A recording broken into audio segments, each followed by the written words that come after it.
Good evening सर्वांना. संध्याकाळचे वाजले आहेत, नाही रात्रीचे वाजले आहेत 9:30 आणि आता ब्लॉग स्टार्ट करते. आज दुपारी माझ्याबरोबर एक हादसा झाला. म्हणजे मी ना खूप जोराने पाय घसरून एकदम जोराने पडले मी किचनच्या इथे. कारण की मी काहीतरी साफ वगैरे केलं आणि एक लिक्विड असं टाकलं आणि मी म्हणजे करायला गेले क्लीन करायला, तर मी खूप जोराने तिथे पडले आणि म्हणजे पाय घसरून आणि गरम पाणी पण होतं माझ्या हातामध्ये. ते की माझ्या म्हणजे थोडंसं पायावर वगैरे माझ्या सांडलं, असं झालं आज माझ्याबरोबर. तर पाण्याची असं खूप काळजी घ्यायला लागणार आहे आता. कारण की ओलं जिथं म्हणजे थोडंसं असं पाणी वगैरे असेल तिकडे खूपच जास्त काळजी घ्यायला लागेल. कारण की ह्या ज्या लाद्या आहेत ना, ह्या लाद्या सरकतात, म्हणजे सटकतात. अशा लाद्या आहे ना, आणि अशा ह्या लाद्या अशा सरकतात.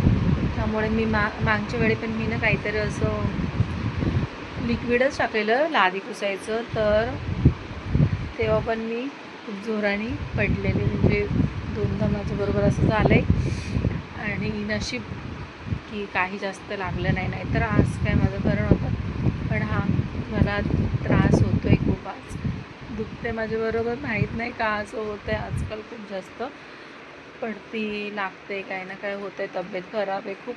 ह्या एक महिन्यापासून असं हा पूर्ण महिना खूप खराब गेला माझं. काय माहिती,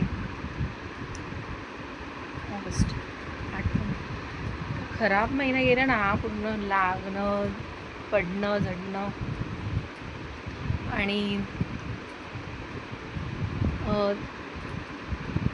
खूप म्हणजे खूप वैताग आला या. काहीच कळत नाही काय चालू.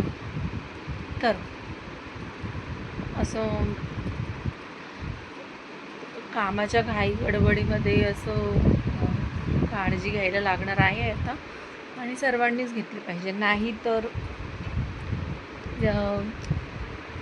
ह्या बोलतात ना, लाद्या अशा आहेत आजकालच्या की पाय सटकला पूर्ण. आणि असं समजा लिक्विड वगैरे टाकलं आणि लक्षातून पण थोडं गेलं ना, की म्हणजे साफसफाई करताना, तर मला नाही वाटत की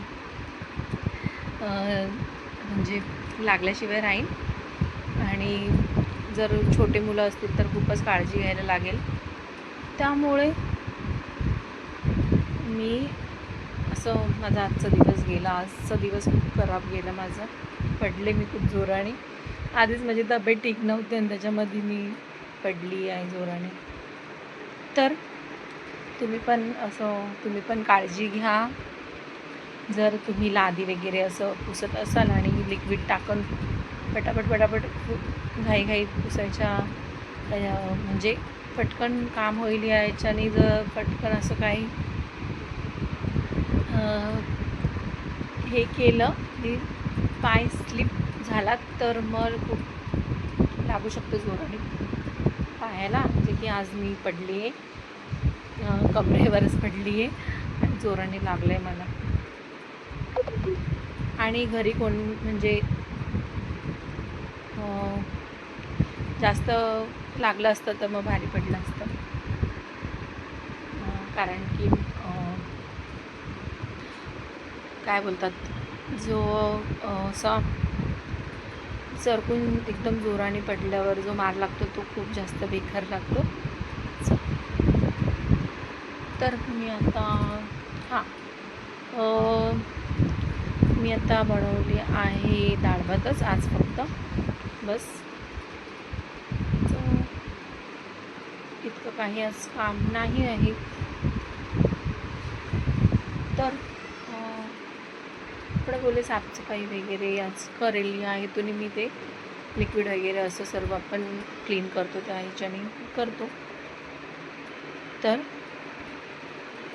भरपूर काळजी मी आता घेणार आहे. नाहीतर माझं काही खरं नाही.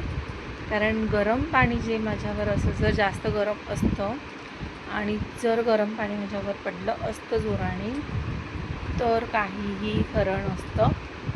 म्हणजे जास्त गरम असतं तर पूर्ण मला वाटतं पूर्ण पायाची हेच निघाली असते कातडी. तर ते लकीली पाणी खूप सॉफ्ट होतं आणि मीडियम होतं म्हणजे. पण असं 2-3 वेळा झालेलं आहे माझ्याबरोबर. आणि गिझर माहिती आहे का नाही लावत आहे ते ना. गिझरनी कसं ना कधी कधी असं ऐकलं आहे मी गिझरनी ते पटकन हे होतं स्फोट होतो. आणि म्हणजे स्फोट नाही काय बोलतं त्याला, असं ऐकलं आहे की चांगलं नाही. जर त्याचं हवा जर हे नाही झाली तर असं सफोकेशन होतं आणि मग त्रास पण होऊ शकतो. मग गिझर नकोच. नाही तर मग मी गॅसवरच असं पाण्याचं असं एक भांडं आणलं आहे मी गरम करायचं, त्यानेच मी पाणी गरम करते.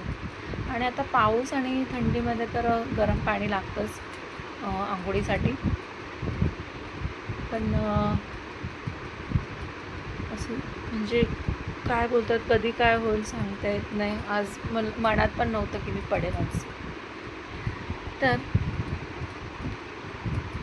खूप काळजी घ्यायला लागते. आणि माझी मुलगी पण खूप घाबरली की मम्मी तुला काय झालं वगैरे असं. तिला खूप टेन्शन आलं का तर मी पडली तर मी तशीच बसले थोडा वेळ. तर असं माझं बाळ खूप घाबरलं. मुलांना पण मग खूप टेन्शन होतं ना त्यामुळे. चला मग आजचा दिवस असा धडपडीचा दिवस आज माझा गेला. आणि खूप खराब चालू आहे हा ऑगस्टचा महिना. काय माहीत काय झालं आहे. चला मग आता मी जेवते. थोडंसं आहे बनवलेलं. आणि माझे मिस्टर उद्या संध्याकाळपर्यंत येतील बोलले आहेत. तर म्हणून आज मी बनवलं डाळ भात. मी बस उद्या मी आणि चपात्या थोड्याशा बनवल्या 4-5. तर उद्या मी सकाळी बनवेल बिर्याणी किंवा काहीतरी. असं खूप विचार करायला लागतो जेवण काय बनवायचं वगैरे. त्यामुळे कारण की डाळ भात तर डेली बनवतोच. आणि डेली म्हणजे 4-5 दिवस तर डाळ भात असतोच. आणि संध्याकाळचं पण वेगळं. मला तसं वाटतं ना सकाळचं पण काही नाही खावं. दुपारचं पण जेवण डायरेक्ट 4ला जेवायचं आणि संध्याकाळी जेवणच नाही बनवायचं. दिवसातून एकदाच जेवण बनवून एकदाच खायचं मस्तपैकी. सकाळी थोडंसं काहीतरी बनवलं पोहे रवा वगैरे खाणं झालं. म्हणजे संध्याकाळी खूप रात्री भूक नको लागायला लय जास्त. त्यामुळे शेवटी बनवायला लागतं आणि खायला लागतं. पण ही पण आयडिया चांगली आहे ना. मिडल ऑफ द डे 3 किंवा 2:30ला जेवायचं आणि रात्री मस्तपैकी काहीच नाही खायचं बनवून. तर संध्याकाळचं जेवण बनवायला इतका कंटाळा येतो ना. असं वाटतं सूप वगैरे सॅलड वगैरे असंच काहीतरी बनवून खावं. चला पण बनवायलाच लागतं जेवण, त्याच्याशिवाय पर्यायच नाही आहे.